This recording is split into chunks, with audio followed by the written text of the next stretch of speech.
Alright, so we got A and B set up right now. So let's just have a listen and see if we can hear a difference.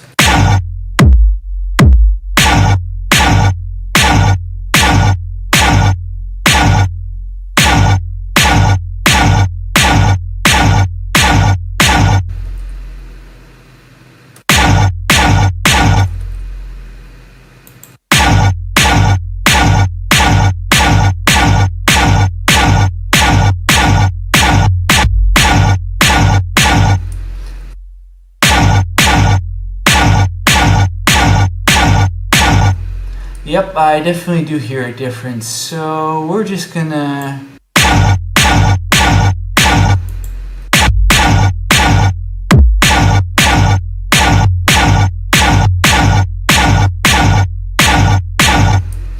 I think we're just gonna cut it at like 20. Yeah, 2500 is pretty good, I think. And we can sit here and do this all day, so we're going to move on to our next sound, and yeah, here we go. Next is a metallic hit, and we don't have any drums on this sample. It's a standalone sample here. Oh, no, it's not, because it has reverb behind it. I always do that. I never, ever, ever record a sample with reverb in the sample. So we got our metallic hit and reverb. Very nice. We're just going to go ahead and put a standard on those. So let's just do this one first. But really we're going to have to listen to them both together.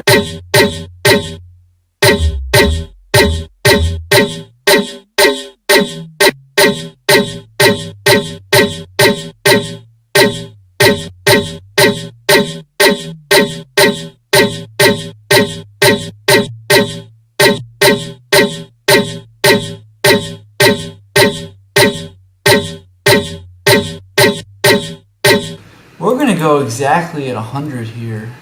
Sounds pretty good.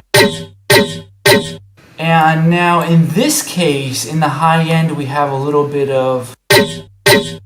Clearly we have some distortion in the high end. So let's see, we'll leave that alone for a second, and then we'll see what it sounds like if we EQ that out. Let's go into our EQ for our reverb.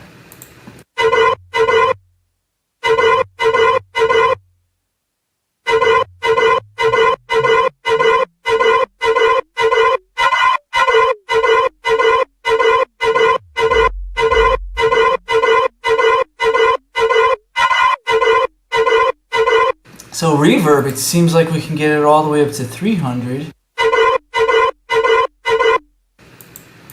Let's do another one at like 200 and see if we can tell the difference.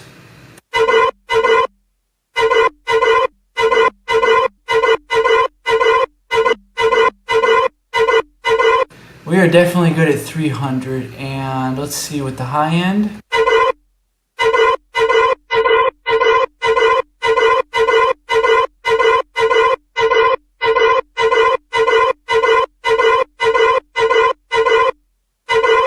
High end can go anywhere between 10 and 12, I think.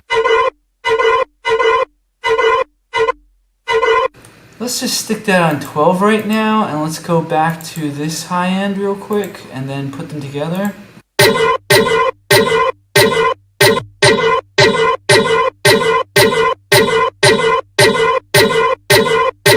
We definitely need that high end distortion on this one to complete the sound, so we'll probably only cut this at like...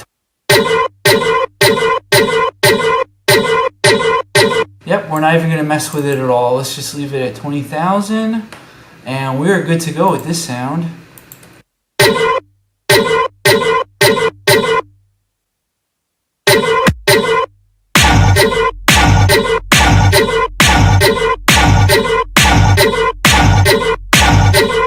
It sounds good, and there won't be any sub bass on there anyway, so I could...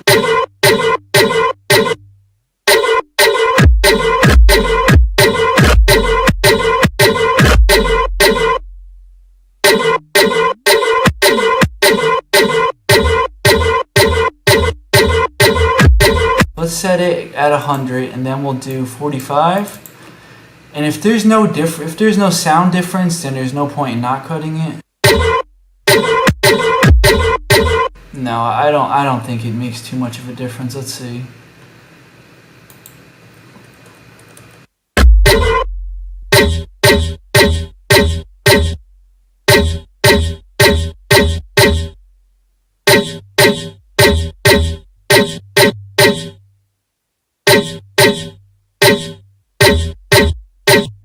Nothing. I don't hear any difference, so we're just gonna cut it just so it's cleaner. You have frequencies that you can't hear, then there's no point in leaving them there, because if you want a really clean mix, you want to absolutely eliminate any frequencies that just don't belong. Alright, so far so good. We can continue. Let's grab our standard. It doesn't matter that I'm copying and pasting it, because we're going to change we're going to change it anyway, so it doesn't make too much of a difference. Next we have these two sounds here.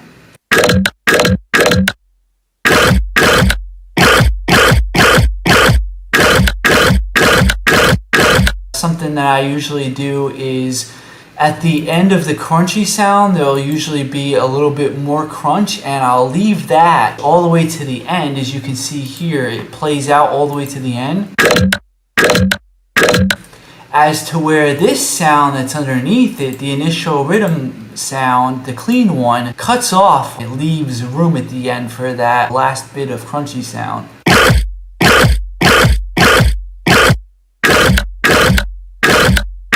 Really cool trick. I've been doing that a lot lately, and yeah, I'm really happy with that. So let's paste in our EQ, and first we'll just start with the first crunchy sound, and you can already hear that the bottom end is playing kind of a big part in the sounds. But let's hear it in context with both of the sounds. Yeah, you can still hear the low end pretty clearly.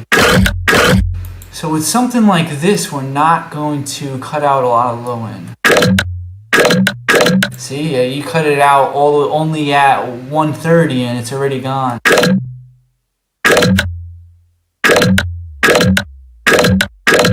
But down here, it doesn't sound like it's any different. So we'll just set this at 45. And again at, let's just say, we'll leave it at 90, let's see. Yeah, so we're absolutely good at 90. Let's try 100. And we'll try this one at 90, let's see.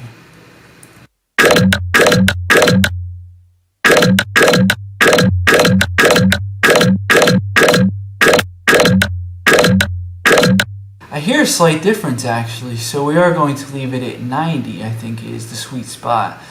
And the high end's obviously going to play a very big role in this sound, so we could cut it, but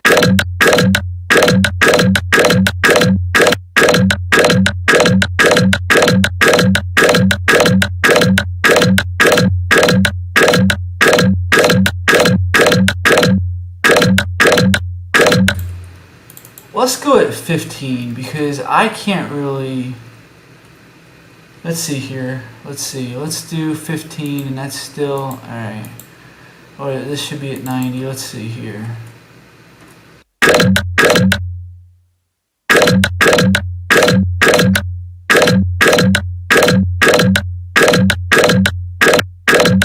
I can't really hear a difference. Let's see. Let's get rid of all the bass.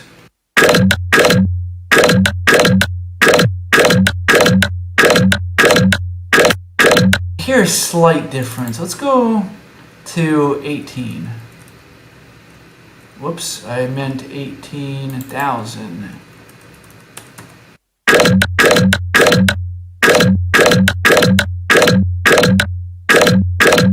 No, actually, we're gonna go with 20. I still hear a slight difference.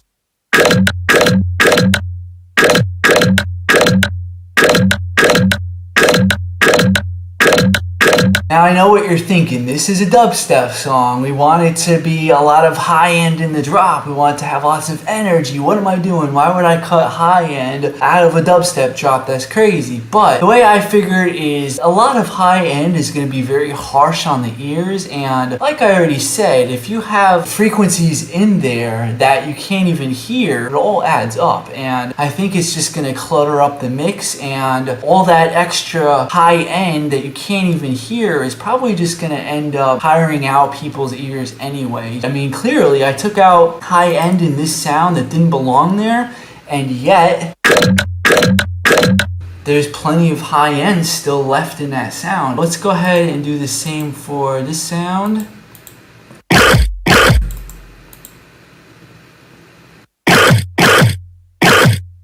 Now this is also one of those cases where there's also a lot of high end, so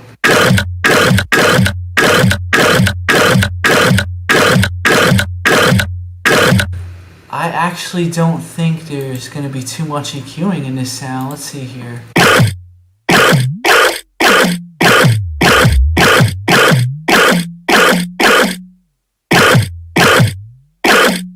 Now we could go ahead and get rid of this part, but I'm not going to bother. I already know from experience that this is a very important part to the sound. It has to have a little bit underneath there. It's at 100, so there's tons of room for a sub bass. And the high ends, let's clean up the high end a tad, I think.